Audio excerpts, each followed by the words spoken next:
tá invicto e tá de olho no Botafogo do Serginho, foi lá e conseguiu empate no Mineirão. Esse é o nosso assunto a partir de agora. Marília, você estava fazendo esse jogo ali na rádio, né? Na Band FM. Conta pra gente um pouquinho o que aconteceu. Gramado horroroso do Mineirão. A gente tá vendo o gol do Pavon, que fez um golaço no final do primeiro tempo. Primeiro tempo que começou com aquele jeito em que o Palmeiras normalmente tenta se impor fora de casa, né? Foi os primeiros 10, 12 minutos foram todos do Palmeiras, até saiu o golaço anulado de bicicleta do Rony de forma absolutamente heterodoxa, para dizer o mínimo. E a impressão que me deu é que o Palmeiras desanimou. Acho que desanimou com uma arbitragem caseira, uma arbitragem que cozinhou a partida, que marcava faltinha, faltona, às vezes não marcava faltinha e faltona. E o Atlético, que levava pouquíssimo perigo ao Everton, começou a se animar. No final do primeiro tempo, numa jogada em que, de forma muito rara, o Gustavo Gomes errou, saiu fora da área para caçar o jogador, ficou no chão. Aí o Luan também tomou o corte do Pavon, que fez um golaço. O Pavon acho que foi o destaque do Atlético no primeiro tempo. O Paulinho e o Hulk quase não apareceram, a não ser em bolas esticadas. O Paulinho, principalmente, o Hulk muito bem marcado. O Hulk contra o Palmeiras, ele perde a força. Acho que a criptonita dele não jogou bem. No segundo tempo, ele perde porque o Hulk é verde. E aí o segundo tempo volta com o Palmeiras de novo melhor, com 6 minutos, uma jogada de... Você antecipava o gol do Dudu antes do gol sair, né? Uma jogada do Marcos Rocha pela direita, que enfia a bola pro Arthur na linha de fundo, cruza para trás, o Dudu tá sozinho na pequena área para fazer um gol de cabeça. Mais um baixinho gol de cabeça. E na sequência o Abel faz aquilo que ele tem feito, né? As substituições por minutagem. Sai o Dudu, sai o Veiga e o time perde tecnicamente. Então a partir dali o Palmeiras, ainda que um time estável e bem arrumado dentro de campo, deixou de levar perigo ao Atlético. O Atlético até tentou a entrada do Igor Gomes, deu uma movimentação diferente, quase fez um gol bonito numa tabela pela direita.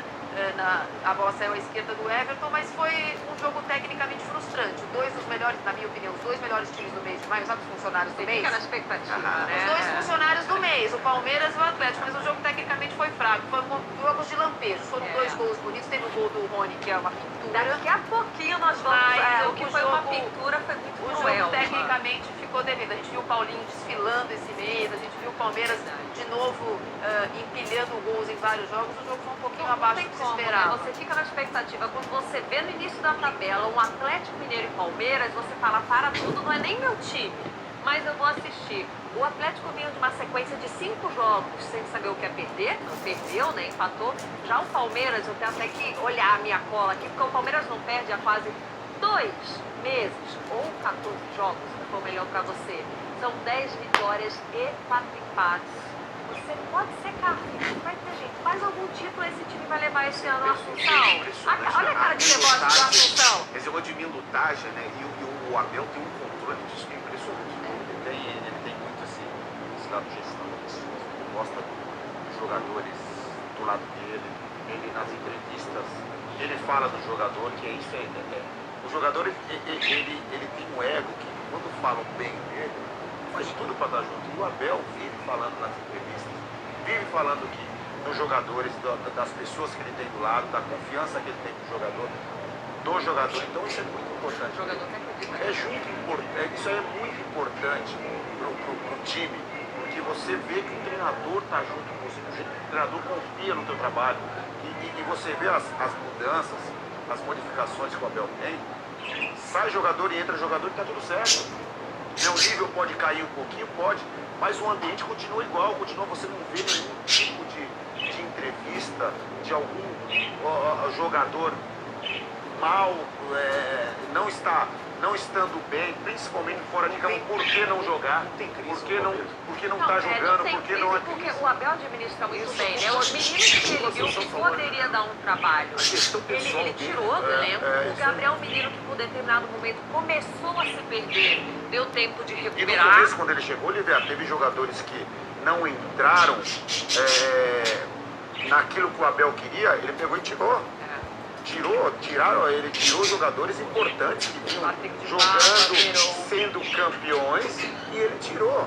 Porque aquele cara que ele detesta, aquele jogador que vai fazer aquela laranja podre. Se você colocar ele no contaminar, vai contaminar. Então, ou seja, vamos tirar aquela laranjinha, vamos tirar aquele jogador que não está com o pensamento igual dos outros jogadores e vamos deixar os que realmente querem, e é o que está acontecendo com o Abel desde quando ele Uma chegou. fórmula de sucesso que o Abel acho que encontrou na gestão do Palmeiras e em contrapartida ter jogadores também, ele tem uma espinha dorsal espetacular. Começa com o goleiro, aquela dupla de zagas. O Dudu e o Rafael Veiga são jogadores muito importantes para o Palmeiras. Porque ele tem uma espinha e vai trabalhando. Esse Zé menino, Rafael, o Arthur chegou, perdeu o caiu Gustavo super bem Scarpa. também, funcionando O no Arthur entrou Palmeiras. no lugar do E o Scarpa. Zé Rafael, né? O Zé Rafael, Zé a Rafael, gente monstro. fala, a gente Monstro, fala monstro. muito do Zé Rafael, mas o Zé Rafael é um jogador que ele mudou de posição duas vezes. Porque no Bahia ele era um 10, ele veio pro Palmeiras, ele começou a jogar como 8 e hoje, Fez isso, né? e hoje ele joga como 5. Né? Na ausência do Danilo, na ausência de um jogador que tem essa saída de bola que o Palmeiras precisa, o Abel trouxe ele como primeiro volante, primeiro homem de meio campo, que sabe marcar e sabe com a bola, sabe Não, sair jogando. e Isso é muito importante. isso mostra também, nesse caso do Zé Rafael, é bem claro, né? A gente está vendo o Palmeiras jogar desde o começo do ano, sentindo falta do Danilo, um time mais vulnerável. O Everton começou a aparecer fazendo mais defesas do que normalmente ele fazia. O Campeonato Paulista foi assim. Ele começou o ano jogando com o Zé Rafael e Menino quase que lado a lado. Não tinha um 5, os dois eram 5, cada um do seu lado. E aí, claramente, o menino, o ímpeto do menino é pisar à frente, é o cara que tem um chute de fora da área, é o cara que gosta mais da tabela. As mesmas características do Zé Rafael. E aí, o que ele fez? Ele falou, não, Zé Rafael, é você que vai ficar.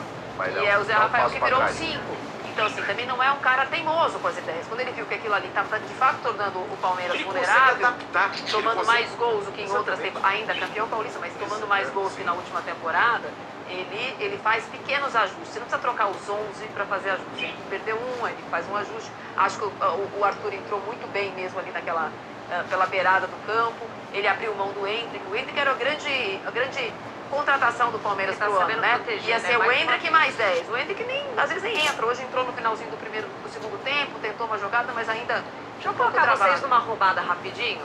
Eu acho que o Palmeiras leva pelo menos mais um título. Fala. Só que eu quero saber de Fala. vocês, se vocês acham que pinta mais um título, se sim, qual título? Serginho, você é visitante, já começo você na fogueira. Eu acho que o Palmeiras é candidato a todos os títulos que disputa. Mas se você O tivesse que Palmeiras- apostar pelo menos um, Acho que Libertadores. Assunção, Também.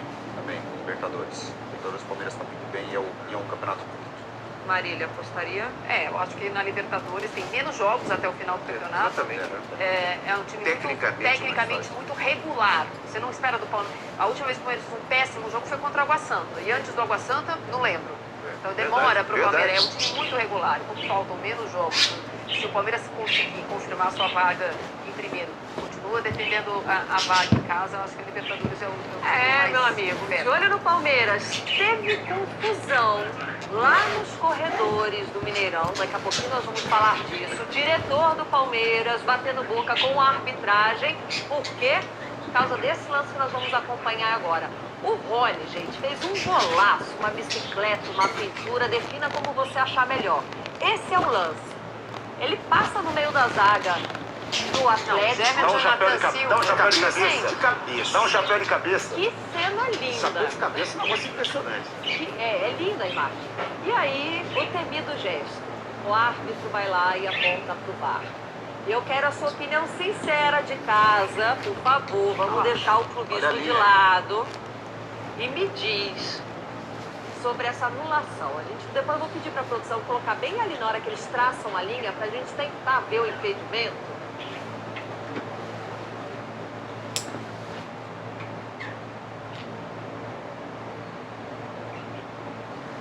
Porque isso aí pra mim, Serginho, é o famoso Mas a gente vai novo. ficar tentando aqui até amanhã, né? Vamos invadir aqui os horários, porque não Vamos houve abrir o Bora impedimento. Brasil no porque lugar não do houve, Joel. Não tem nada, não O que não houve a gente não pode tentar ver, né?